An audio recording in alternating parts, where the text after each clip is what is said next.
পরিস্থিতি থেকে বাঁচার জন্য মানুষ কেউ দৌড়ায়া, কেউ সাঁতরায়া, কেউ হামাগুড়ি দিয়া, কেউ গড়ায়া হযরতে আদম আলাইহিস সালামের কাছে যাবে, যায়া কইব, গো আদম নবী, ও আদম নবী, বড় কষ্টে আছি, আল্লাহর কাছে একটু সুপারিশ করেন।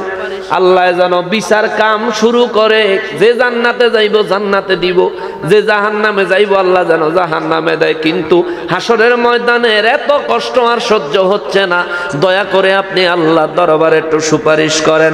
আমার নবী বলেন, আদম নবীর এই কথা কইলে আদম নবী কইব, দুঃখিত, আই এম সরি, আমি পারবো না, তোমরা দয়া করে সামনের দিকে যাও। একজন একজন করে নবী দেখায়া দিবে। কিন্তু হাদিস শরীফে আসলো, সুম্মা বিমূসা, আদম নবী কইবা, আমি পারবো না, মুসা নবীর কাছে যাও। মুসা নবী আল্লাহর সাথে কথা কইতো, মুসা নবীর সাথে আল্লাহর সম্পর্ক ভালো, যাও যাও যাও। মুসা নবীর কাছে গেলে হয়তো তোমাদের সমস্যার সমাধান হইতে পারে। আমার নবী বলেন, উম্মতরি সব দৌড়ায়া মুসা নবীর কাছে যাবে, যায় মুসা নবীরে কইব, দয়া করে একটু সুপারিশ করেন। মুসা নবী কইব, দুঃখিত, আমিও পারবো না, আমার পক্ষে সম্ভব না। ও মুসলমান, আমার নবীজি মুসলিম শরীফের 193 নম্বর হাদিসে মোবারকে যায় এই বিষয়টা আরেকটু বিস্তারিতভাবে উল্লেখ করা হয়েছে। আমার নবী বলেন, উম্মতরে ফায়ুক্তা ঈসা আলাইহিস সালাম, এরপরে মানুষ হযরতে ঈসা আলাইহিস সালামের কাছে যাবে। ফায়াকুলু লাস্তু লাহা, ঈসা নবীও কইব, দুঃখিত, আমিও পারবো না, পারবো না, পারবো না, পারবো না। ঈসা নবী এই কথা বলবো কারণ কি? কারণ তারা কইব, ওয়ালাকিন আলাইকুম বিমুহাম্মাদিন সাল্লাল্লাহু আলাইহি ওয়াসাল্লাম। চিৎকার দিয়া কোন সুবহানাল্লাহ। ঈসা নবী কইব, তোমরা আমার কাছে আইছো কিটা, মুহাম্মদ মুস্তাফা সাল্লাল্লাহু আলাইহি ওয়াসাল্লামের কাছে যাও। আজকের এই বিপদের দিনে যদি কেউ সাহায্য করতে পারে, তিনি হইলেন রাহমাতুল লিল আলামিন। চিৎকার দিয়ে বলেন সুবহানাল্লাহ, আল্লাহু আকবার। কেউ যদি সাহায্য করতে পারে, তিনি হলেন রাহমাতুল লিল আলামিন। ঈসা নবী কইব, যাও, সবাই তার কাছে যাও, সব মানুষ তার কাছে যাও। আমার নূর নবী রাহমাতুল লিল আলামিন বলেন, ফাউতি, আমরা সবাই, খেয়াল করেন, আমরা সবাই সেদিন আমরাও থাকবো। নবী বলেন, সবাই আমার কাছে আসবে। আয়েশা আমারে কইব, ফাকুলু, আমার কাছে আয়েশা তারা যখন নিজেদের মনের কথা কইব, আমি নবী কইব, আনা লাহা, আমি আসি তোমাদের জন্য শাফাআত করব। জোরে কোন সুবহানাল্লাহ। সাহাবায়ে কেরাম কোন নবী গো, সব নবীরা লাস্তু লাহা, আমি পারবো না কইয়া সরে যাইব। আপনি নবী পারবেন কিভাবে? আনা লাহা, আপনি কিভাবে পারবেন? আমার নবী বলেন, শোনো, আল্লাহ সব নবীগর একটা দোয়া করার সুযোগ দিছে, যে আপনারা নিজেদের জন্য হোক আর যার জন্য হোক স্পেশাল একটা চান্স, একটা দোয়া করবেন। এই দোয়াটা আমি আল্লাহ কবুল করবো, যা দোয়া করবেন তাই কবুল করবো। জোরে কন্যা সুবহানাল্লাহ। নবীজি বলেন, আদম নবী থেকে শুরু করে ঈসা রূহুল্লাহ আলাইহিস সালাম পর্যন্ত সমস্ত নবীরাই নিজেদের জন্য দোয়া করে লাইছে। আল্লাহ একই সুযোগ আমি নবীরও দিছে, দিয়া কইল, হাবিব, সবাইরে সুযোগ দিছি, আপনারা মাহরুম করবো না, আপনিও একটা দোয়া করেন, আমি আল্লাহ মঞ্জুর করবো। আমার নবী কয়, আল্লাহ, আমি দোয়া করলে আপনি কবুল করবেন? আল্লাহ বলেন, হ্যাঁ। আমার নবী বলেন, আল্লাহ, আমি দোয়া করলে আপনি অবশ্যই কবুল করবেন? আল্লাহ বলেন, হ্যাঁ। আমার নবী বলেন, আল্লাহ, তাহলে আমার উম্মতেরে শাফাআত করার সুযোগ আমি নবীজিরে দান করেন। সুবহানাল্লাহ। নবী বলেন, সব নবীরা নিজের জন্য দোয়া করছে, আর আমি নবী তোকে লেগে দোয়া করছি, তোকে বাঁচানোর লেগে রে। শুধু এখানেই শেষ না, আরো এক হাদিসে মুবারকে পাওয়া যায়, আমার নূর নবী রাহমাতুল লিল আলামিন বলেন, উম্মত রে, রে উম্মত, আল্লাহ আমার একটা অফার দিছে। অফার মাঝে মধ্যে আমাদের মোবাইল কোম্পানিরা অফার দেয় না, 25 জিবি কিনলে 25 জিবি ফ্রি, 530 টাকা, অনেক সময় এরকম অফার আসে।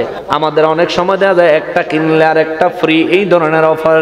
নবী বলেন, উম্মতেরি, আল্লাহ আমারে অফার দিছে। নবী গো, ও নবী, আপনার জন্য দুইটা অপশন, হয় আপনার উম্মতের দায়িত্ব আমি আল্লাহর উপর ছাইরা দিবেন, আপনার অর্ধেক উম্মতের কিচ্ছু জিগামু না, কিচ্ছু জিগামু না, নেককার না গুনাহগার কিচ্ছু জিগামু না, আপনার অর্ধেক উম্মত, আপনার উম্মত টোটাল 80 কাতার, তার মধ্যে 40 কাতার অর্থাৎ অর্ধেক উম্মতের বিনা হিসাবে কোন ধরনের আযাব গজব ছাড়া আমি আল্লাহ নিরাপদে জান্নাতে ঢুকাইয়া দিমু।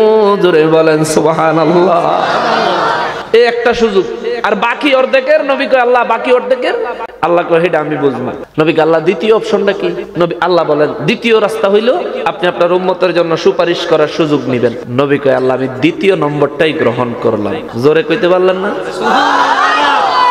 ইব্রাহিম নবী দোয়া করছে, কোরআন শরীফের মধ্যে আসছে, ইব্রাহিম নবীকে আল্লাহ আমার নেককার উম্মত আমার দিয়ে দেন, গুনাহগার উম্মত আপনি কি করবেন এটা আপনার ব্যাপার।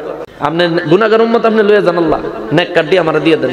আর আমার নবী কয় আল্লাহ আমার নেককার উম্মত আপনি নেন, গুনাহগারটি আমারে দেন। সুবহানাল্লাহ কও। কারণ আমার একটা উম্মত জাহান্নামে গেলে আমি নবী জান্নাতে যাইতে পারবো না। ওই নবীর পক্ষে আমরা কথা বলি, ওই নবীর প্রেমে আমরা জীবন দিতে প্রস্তুত, ওই নবীর জন্য প্রয়োজনে জান দিয়ে দিব, ঈমান দিব না, ঠিক কিনা বলেন? নারে তাকবীর, নারে রিসালাত, আলে সুন্নাত ওয়াল জামাত। মুআজ্জাজ মুকাররম নবীজি বলেন তোমাকে অর্ধেকের আল্লাহ মাফ করে দিব, আমি এই সুযোগ নেই নাই, আমি নিছি আল্লাহ আমার উম্মতের শাফাত করার সুযোগ দিয়েন। জিবরাইল আমিন কয় হুজুর শাফাতের সুযোগ দিয়া কি অর্ধেক মাপ পাইয়া গেলে হিডা না বালা ছিল, অর্ধেক কমে গেল গা। আমার নবী কয় জিবরাইল আমার একটা উম্মত জান্নাতে প্রবেশ করতে বাকি থাকা অবস্থায় আমি নবী জান্নাতে কদম রাখবো না। জোরে কোন সুবহানাল্লাহ। জিবরাইল আমিন কয় হুজুর এই 80 কাতার উম্মতের 40 কাতার আল্লাহ মাফ করে দিবার, 40 কাতার এমনি থাকবো, আপনি 80 কাতার কেমনে পার করবেন সুপারিশ কইরা? নবী বলেন আমার উম্মত মিজানে আটকাইলে আমি মিজানে সাহায্য করব, পুলসেরাতে আটকাইলে পুলসেরাতে সাহায্য করব, পিপাসায় পাগল হয়ে গেলে হাউজে কাউসার দান করব। জোরে কোন সুবহানাল্লাহ। এরপরেও যদি আমার দৃষ্টির আড়ালে কিছু আমার উম্মত জাহান্নামে চলে যায়, হাসরের বিচার শেষ হইলে আমি নবী জান্নাতে যাব, পরে আগে জাহান্নামে ঝাঁপ দিয়ে পড়ব। আমার যেই কয়টা উম্মত জাহান্নামে গেছে সবগুলা হাতে দইরা বাহির কইরা জান্নাতে নিয়ে যাব।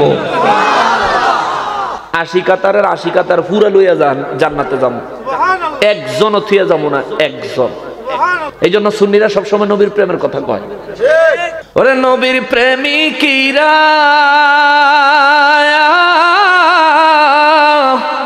দিশেহারা মরণের ভয় করে না, প্রেম তো মরে না। ঠিক নেই? প্রেম করবি বেটা, প্রেম কখনো মরে না। ওরে সেই বাজারের মালিক আল্লাহ, দয়াল নবীজির হাতে দাড়ি পাল্লা। ওরে হাসরের মাঠের মালিক আল্লাহ, নূর নবীর হাতে দাড়ি পাল্লা। সেটা সোনা দানা দাম মিলে না, সোনা দানা দাম মিলে না, চোখের জলে হয় কারবার। আল্লাহর বিচারে নবী জামিনদার, ঠিক কিনা?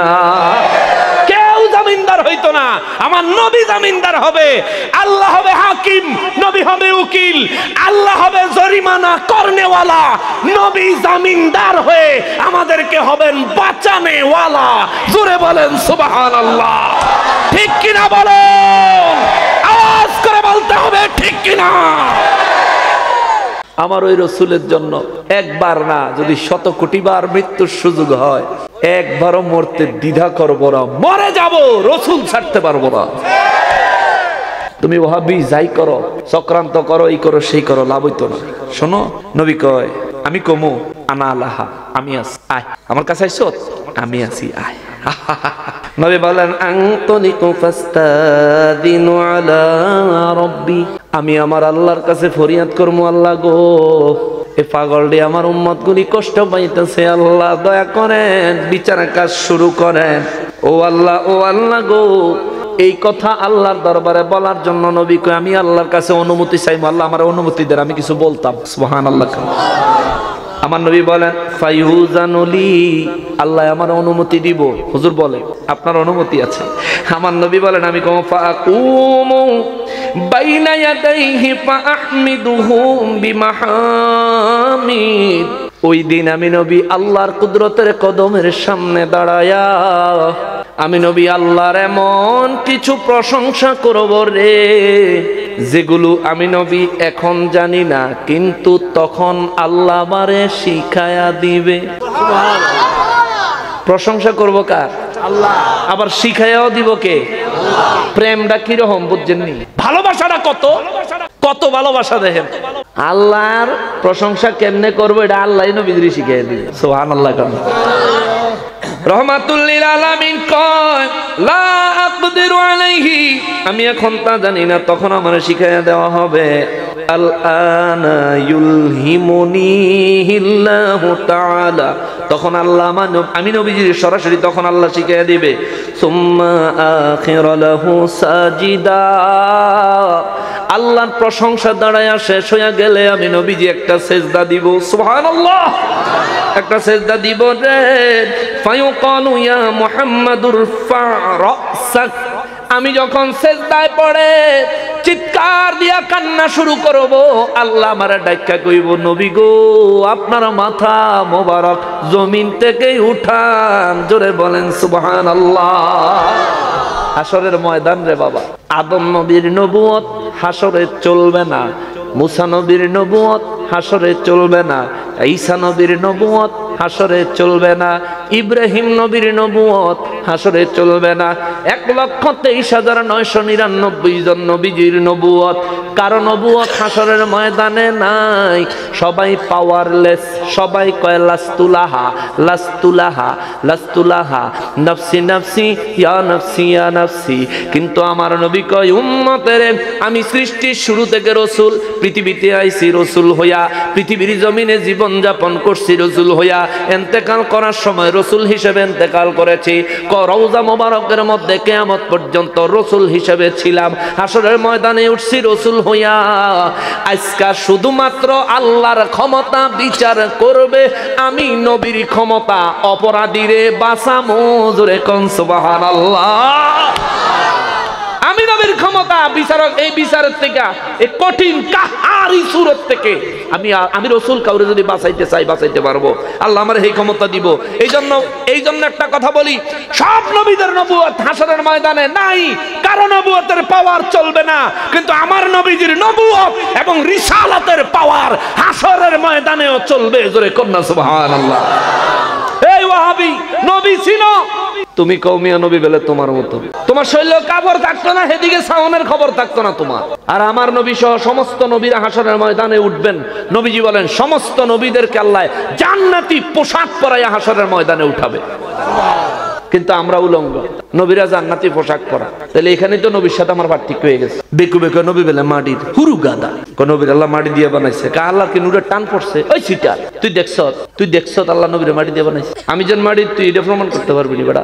ইসরাফিল ফেরেশতা বাঁশি যেদিন ফু দিব হাসরের ময়দান হয়ে গেলে এই জমিনের মাটিকে মাটি থাকবো না, তামা হইব, তামা হয়ে যাবে। তাহলে আমি যদি মাটি রই, তাহলে আমারও তো দিন তামা হওয়ার কথা। কি কোন আপনি কি তামা হয়ে যাবেন? কোন মানুষ কি কিয়ামতের ময়দানে তামা হয়ে যাব?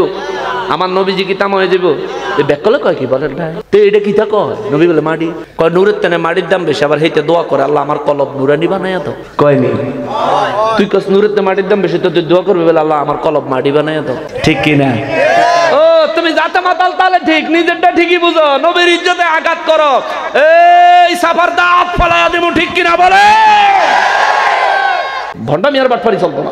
নবীর ক্ষেত্রে এলে মাটির দাম বেশি, তোমার ক্ষেত্রে এলে নুরের দাম বেশি। ফাজিল। হ্যাঁ, আবার মাদ্রাসা লেগা মসজিদের লেগা কালেকশন করে, মসজিদের মাদ্রাসা লেগা কালেকশন করে। তো আপনি যদি 10টা টাকা দেন, তাহলে দেখবেন আপনি লেগা দোয়া করবো, আল্লাহ দানকারীদের মাতা পিতা সুখে রাখেন কবরে, নূরে টুপি মাথা দিয়া উঠায়েন কাল হাসরে।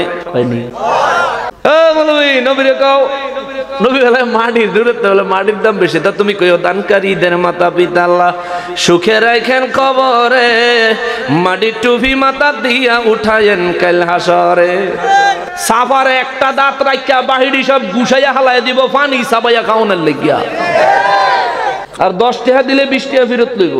চোর তুমি আইসো মাটির টুপি মাথার দিতা। হ্যাঁ, আমি জানি না মাটি যাবো তামা হইয়া আমার মা বাবার মাথার যদি মাটির টুপি দেয় সূর্যের আলোর ছোটে এটা যদি তামা হইয়া জায়গা এমনি তো মাথা টকবক করে ফুটবো আবার তামা হয়ে গেলে উপায় থাকবো গরমের উপরে দিয়া গরম চরমের উপরে দিয়া চরম অবস্থা খারাপ হবো ফাজিল তুমি এসো দোয়া করতা তাহলে দেখা যায় হাতে কালেকশনের সময় নূরের টুপি বেছে হ্যাঁ কালেকশনের লাগা নূরের টুপি দুয়ার লাগা নূরের কলব কলব নূর দিত এরপরে দিয়া আবার আরো কত রকমের কি আল্লাহ আমার এলেমেন্ট নূর দাও মাগো নবীর ক্ষেত্রে আইলে আহা শুনছেন এই আজকে না কালকে রাত্রে একটা যমুনা টেলিভিশনের একটা খবর দেখছি ওই ইয়ার নরসিংদী না জানো নাসিরনগরের দুই জায়গার এক জায়গায় আমি আমার আইডিতে এটা শেয়ার করা আছে এক বেড়া এই তবলিগের সিল্লাত যায় হে বেড়া একজন রে গরু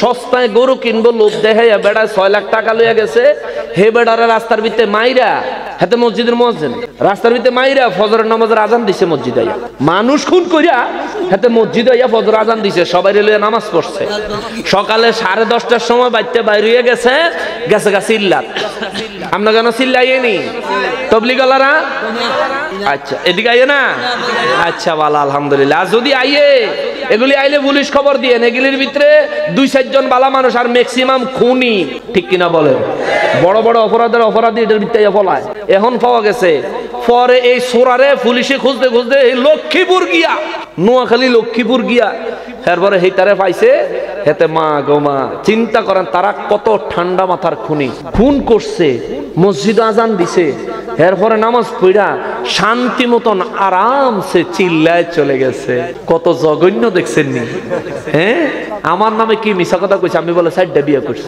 আমি যদি 4টা বিয়ে কইরাও থাকি এই তাফসীর ইবনে আব্বাস এটা আল্লাহর কোরআন শরীফ আমি হাতে নিয়ে কই আমি মাথাত লইয়া কই আল্লাহর কসম আমি এমন কিচ্ছু করি নাই এই আল্লাহর কোরআন মাথাত লইয়া কই আল্লাহর কসম আমি এমন কিচ্ছু করি নাই এরপরেও যারা আমার অপবাদ দিছ আমি যদি এমন কিছু কইরাও থাকি 4টা বিয়ে যদি করি ইসলামে কি 4টা বিয়ে করা না জায়েজ কথা কোন ইসলামে কি 4 জন বউ রাখা না জায়েজ বাংলাদেশের আইনে কি এটা দণ্ডনীয় অপরাধ তাহলে তুই এটা লেছিলাস কিতি এই ভিসা মারা তুই এটা লেছিলাস কিতি আমি 4টা বিয়া করলো তো তুই কিছু কইতে পারবি না আমরার নামে বদনাম দাও আমরা 4টা বিয়া করছি আমরা বিয়া করলে দোষ আর তোমরা হুজুররা বন্ধুর বউ লইয়া সোনারগাঁও রেস্টুরেন্টে গেলে আর দোষ নাই ঠিক কিনা বলো